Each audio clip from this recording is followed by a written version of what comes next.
Hello friends, நான் தான் உங்கள் சிம்மா பேசுகிறேன். அதாவது இந்த வீடியோவில் எதை பற்றி பார்க்க போகிறோம் அப்படின்னா, 2026 எந்தெந்த ராசிகளுக்கெல்லாம் கல்யாணத்துக்கு வாய்ப்பு இருக்குது, யாருக்கெல்லாம் கல்யாணம் ஆகும் அப்படின்றது தான் இந்த வீடியோவில் டீட்டெயிலாக பார்க்க போகிறோம். அதில் முதன்மையானது யாருக்கு சீக்கிரம் கல்யாணம் ஆகும் அப்படின்னா, மேஷ ராசிக்கு சொல்லலாங்க. ஏன்னா மேஷத்தை பொறுத்த வரைக்கும் குரு பகவான் உங்களுடைய குடும்பஸ்தானம், அது மட்டும் இல்லாமல் சுகஸ்தானமாகிய 4ஆம் இடத்துல குரு இருப்பார்.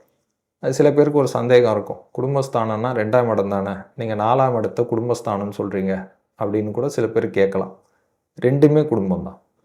அதாவது 2ஆம் வீடுன்றது நாம் இருக்கக்கூடிய குடும்பம் தான் 2ஆம் இடம். 4ஆம் இடம் அப்படின்னு சொல்கிறது நாம் உருவாக்கக்கூடிய குடும்பம் தான் 4ஆம் இடம். ஸோ ரெண்டுமே நம்மளுடைய குடும்பம் தான். ஸோ அதனால் இந்த 4ஆம் இடத்துல குரு பகவான் உச்சகதியில் இருப்பார் 2026.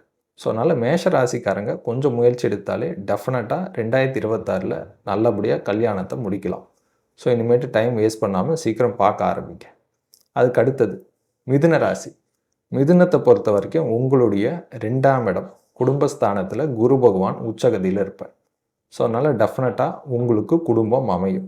ஸோ அதனால் கரெக்டாக இப்போ பார்க்க ஆரம்பிச்சிங்கனாலே 2026 நல்லபடியாக சீக்கிரம் கல்யாணத்தை முடிக்கலாம். அதுக்கு அடுத்தது யாருக்கு அப்படின்னா கடக ராசிக்கு. கடகத்தை பொறுத்த வரைக்கும் குரு ராசியிலே இருப்பார். ஸோ குரு ராசியிலே இருக்கிறது நல்லதா கெட்டதா அப்படின்ற சில சந்தேகம்லாம் பல பேருக்கு உண்டு. ஆனால் உண்மையிலே குரு ராசியில் இருக்கும்போது நல்லது தான் பண்ணுவார். ஏன்னா மற்றவங்களுக்காக குரு எங்கேயாவது இருந்து ஏதாவது சப்போர்ட் பண்ணணும். ஆனால் கடகத்தை பொறுத்த வரைக்கும் உங்கள் கூடவே குரு இருக்கார். ஸோ அதனால் நீங்கள் எடுக்கக்கூடிய எந்த ஒரு நல்ல முயற்சியாக இருந்தாலும் குருவுடைய சப்போர்ட் முழுக்க உண்டு.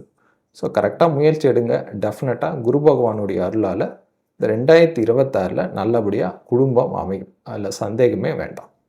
அதுக்கு அடுத்தது யாருக்கு அப்படின்னா கன்னி ராசிக்கு கல்யாணத்துக்கு அதிக வாய்ப்பு. கன்னியை பொறுத்த வரைக்கும் குரு பகவான் லாபஸ்தானம் 11ஆம் இடத்துல உச்சகதியில் இருப்பார். ஸோ லாபஸ்தானத்தில் குரு உச்சமாயிட்டார் அப்படின்னாலே நம்ம ஆசைகள் நிறைவேறும். அதாவது அது லாபஸ்தானம் மட்டும் இல்லை, ஆசைகள் நிறைவேறக்கூடிய பாவம் தான் 11ஆம் பாவம். ஸோ கல்யாணம் ஆகணும்னு ரொம்ப நாளாக ஆசையாக இருக்குது, ஆனால் ஆக மாட்டேங்குது அப்படின்னு சொல்லிட்டு இருக்கிறவங்களுக்கெல்லாம் இந்த காலகட்டம் 2026 உறுதியாக கன்னி ராசிக்கு கல்யாணம் நடக்கும். ஸோ கரெக்டாக பாருங்கள், சீக்கிரம் நல்லபடியாக முடிக்கலாம். அதுக்கு அடுத்தது யாருக்கு டைம் நல்லா இருக்குது அப்படின்னா உறுதியாக நாம் தனுசு ராசிக்கு கூட சொல்லலாம்.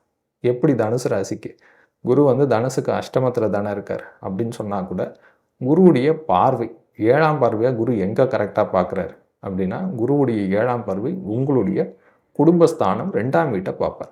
ஸோ அதனால் தனுசு ராசிக்கும் கல்யாணத்துக்கு அதிகப்படியான வாய்ப்புகள் உண்டு.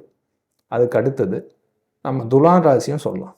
துலாத்தை பொறுத்த வரைக்கும் குருவுடைய 5ஆம் பார்வை பார்த்திங்கன்னா உங்களுடைய தனஸ்தானம் குடும்பஸ்தானம் இந்த ரெண்டுமே இருக்கக்கூடிய 2ஆம் இடத்துல குருவுடைய பார்வை வரும்.